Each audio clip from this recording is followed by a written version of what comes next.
نحمده ونستعينه ونستغفره ونؤمن به ونتوكل عليه ونعوذ بالله من شرور أنفسنا ومن سيئات أعمالنا من يهده الله فلا مضل له ومن يضلله فلا هادي له ونشهد أن لا إله إلا الله وحده لا شريك له ونشهد أن سيدنا ومولانا محمدا عبده ورسوله أما بعد فأعوذ بالله من الشيطان الرجيم بسم الله الرحمن الرحيم إن الله لا يغير ما بقوم حتى يغيروا ما بأنفسهم صدق الله مولانا العظيم. میرے محترم بزرگوں اور دوستوں، اسٹیج پر رونق افروز اکابرین علماء کرام، مولانا احمد صاحب کی محبت کہ آپ حضرات کے سامنے چند منٹ امتحان دینے کا موقع میسر آیا. ان اکابرین کے سامنے بولنے کے لیے بہت ساری ہمتیں جٹانی پڑتی ہیں. تو یہ بیان تو نہیں، یہ ہے کہ بغرض امتحان بیٹھا ہوں اس لیے کہ یہ اکابرین جو غلطیاں ہوں گی اصلاح فرمائیں گے انشاءاللہ. آج پوری دنیا میں آپ دیکھ رہے ہیں کہ مسلمان کرب اور بے چینی کے عالم ہے. چونکہ ہم ملک ہندوستان میں رہتے ہیں اور اس میں بھی صوبہ یو پی میں آپ دیکھ رہے ہیں کہ دن بدن پریشانیوں کا سامنا کرنا پڑ رہا ہے. اور ہم ہیں کہ سوشل میڈیا مسلمان ہو گئے. کسی بھی چیز کا حل اٹھا کے کسی کو واٹس ایپ کر دیا. کوئی آپ کو تصویر پڑھنے کے لیے آپ نے کہیں دیکھا، کوئی فارمولہ آپ نے پڑھا تو آپ نے اٹھا کے چاچا کو بھیج دیا، دوست کو بھیج دیا، مفتی صاحب کو بھیج دیا، حافظ صاحب کو بھیج دیا کہ اتنا پڑھ لیں گے جتنا ثواب آپ کو ملے گا. اور ہمارے صوبہ اتر پردیش میں ایسا ہو گیا، آپ نے اٹھا کر کے کسی کو خبر ہوئی اور وہاں سے اٹھ کر کے آپ کو جتنا بھی کامل ایمان ہے سب اٹھ کر کے کہاں چلا گیا؟ فیس بک، واٹس ایپ، یوٹیوب. اب سوشل میڈیا پہ ایمان چل رہا ہے. ہماری روحوں میں دوڑنے والا جو ایمان تھا سرد پڑ گیا.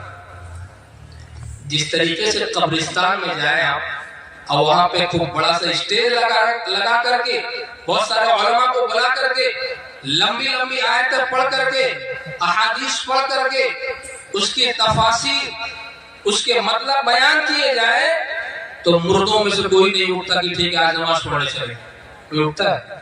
اب قبرستان میں اسٹیج لگا کر کے دیکھیے، کوئی بھی نہیں اٹھے گا کہ چلیے ٹھیک ہے آج سے فجر کی نماز شروع کریں گے اور آج سے غسل کر کے قرآن کی تلاوت شروع کریں گے.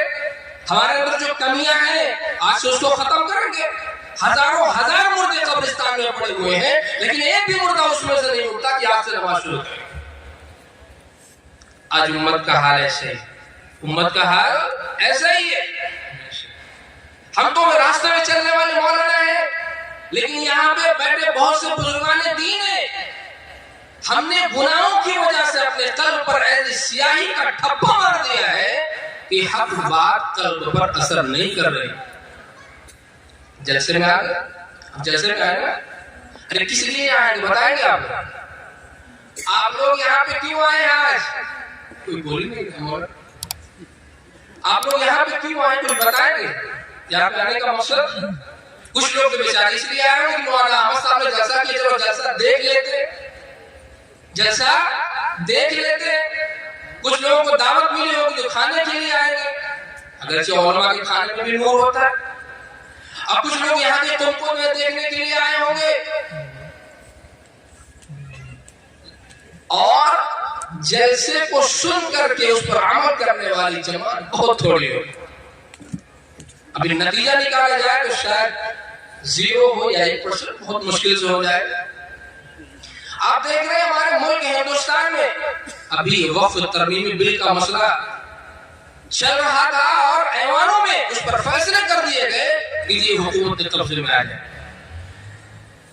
آپ نے تاریخ بخارا و سمرقند شاید سنی ہو، کیونکہ آج یہ مشین ہے نا، اس میں اتنی رنگینیاں ہے کہ ہمیں نہ تو اپنے صحابہ کی تاریخ پڑھنے کا موقع ہے، نہ اسلاف و ائمہ محدثین کی تواریخ پڑھنے کا موقع ہے، اور نہ ہی ترقی یافتہ قوم جو تنزلی کا شکار ہو گئی اس کو سننے کا موقع ہے۔ کچھ نہیں، جو رنگینیاں موبائل میں آ رہی ہیں وہی دیکھنے اور سننے کا ہمارے پاس موقع ہے۔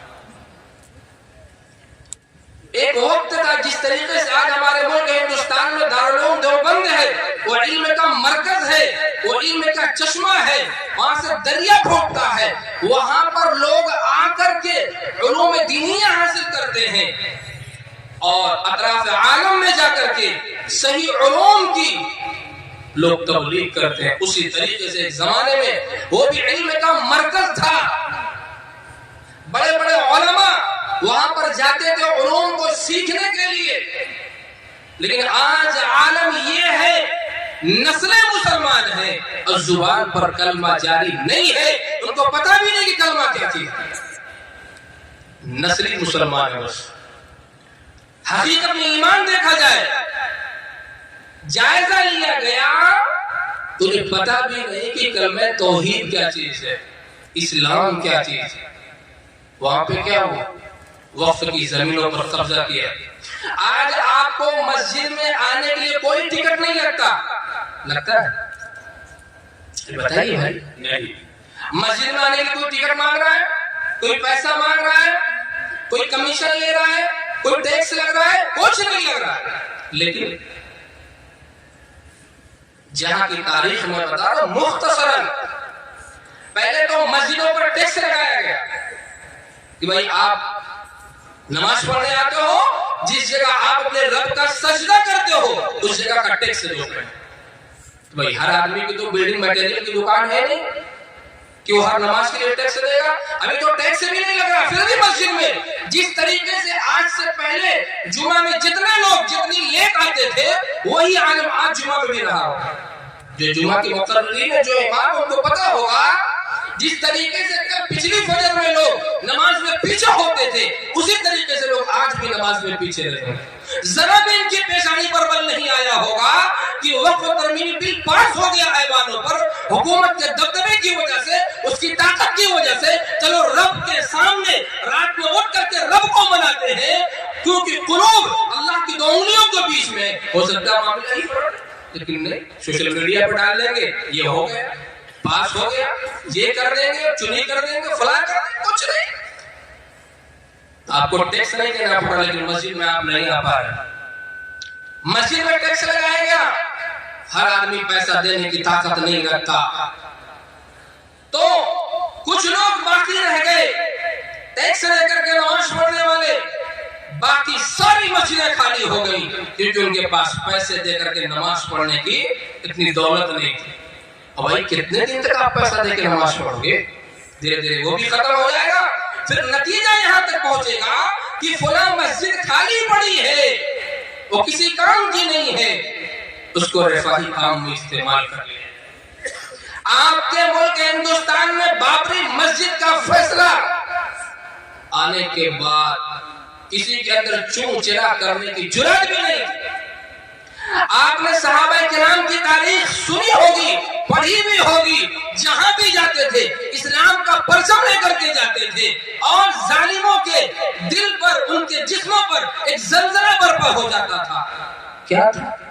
ارے کیا تھا بھائی؟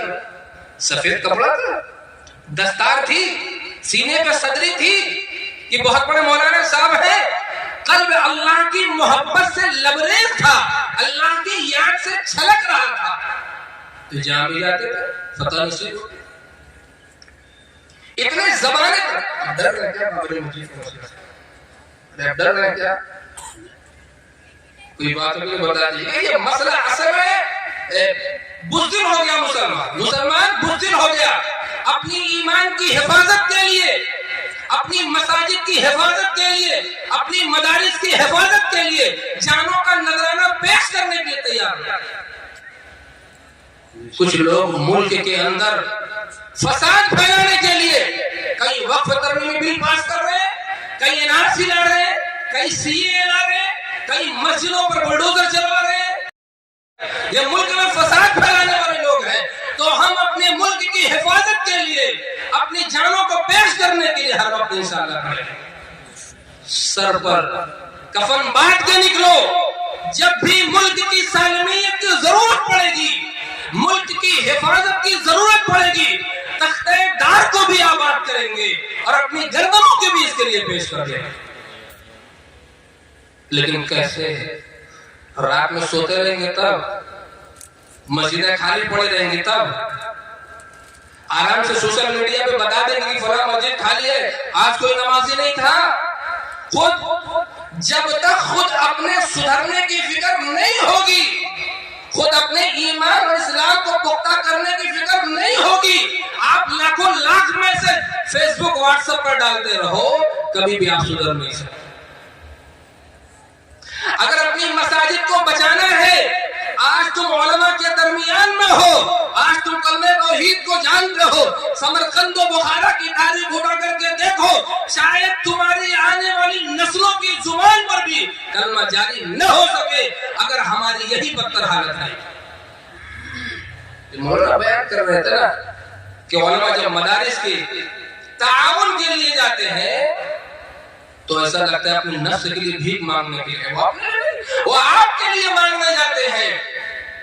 اپنے ملک میں مدارس اور مکاتب چلا کر کے اپنے بچوں کے دل و دماغ میں ایمان اور اسلام کو بھرنے کے لیے آپ کے در در کی ٹھوکر کھاتے ہیں.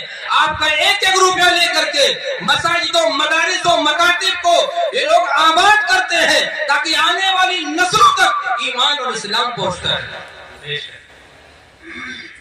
ہمارے پاس صحابہ کرام نے کتنی قربانیاں دی. جناب محمد رسول اللہ صلی اللہ علیہ وسلم نے اسی ایمان و اسلام کو ہم تک پہنچانے کے لیے اپنی ساری زندگی کو قربان کر دیا. صحابہ کرام نے اپنا سب کچھ قربان کر دیا کہ میرے نبی کی آخری امت تک ایمان اور اسلام پہنچتا رہے. بڑے بد نصیب ہوں گے ہم لوگ اگر ایمان اور اسلام مدارسوں، مکاتبوں، مساجد ہم پر ختم ہو جائے. جس طریقے سے یہ امانتیں ہم تک پہنچی ہیں اسی طریقے سے یہ امانتیں ہمیں اپنی پچھلی نسلوں تک پہنچانا ہوگا تاکہ وہ اللہ اور اس کے رسول کو، کتاب و سنت کو پہچانتے رہے اور رب کی رضا حاصل کرتے رہے. دعا فرمائے اللہ تعالی ہم سب کو اپنی محبت کے لیے قبول فرما لے. اللہ ہم سب کو اپنی معرفت عطا فرمائے. ہماری مساجدوں، مکاتب، مدارس، مقابر کی اللہ حفاظت فرمائے. ابوالکلام آزاد نے جب ملک ہندوستان سے لوگ اس ملک کو چھوڑ کر کے دوسرے ملک میں جا رہے تھے تو جامع مسجد کی سیڑھی پر کھڑے ہو کر کے انہوں نے کہا تھا، مسلمانوں تم اپنے ملک کو چھوڑ کر کے کہاں جا رہے ہو؟ تمہاری مساجد کا کیا ہوگا؟ بزرگوں کے مزاروں کا کیا ہوگا؟ تمہاری خانقاہوں کا کیا ہوگا؟ یاد رکھنا اسی زبان پر ان کے اس بیان سے لوگوں نے اپنے سروں سے پگڑیاں اٹھا کر کے قدموں میں ڈال دیا تھا کہ ہماری مساجد کی خود ہم اس کی حفاظت کے ذمہ دار ہوں گے، ہم اس ملک کو چھوڑ کر کے نہیں جائیں گے. جن مسلمانوں نے، جن علماء نے اس ملک کی حفاظت کے لیے اپنا سب کچھ قربان کر دیا، ان نالائقوں کی نگاہوں میں یہ علماء چپ رہے ہیں. ان کو نہ اسلام سے مطلب ہے، نہ ان کو غیر اسلام سے مطلب ہے، نہ مسلمانوں سے مطلب ہے، نہ غیر مسلموں سے مطلب ہے. ان کو صرف اور صرف اپنی سیاست سمجھانی ہے. اللہ تعالی سب کی حفاظت فرمائے. وآخر دعوانا الحمدللہ رب العالمین. ماشاءاللہ.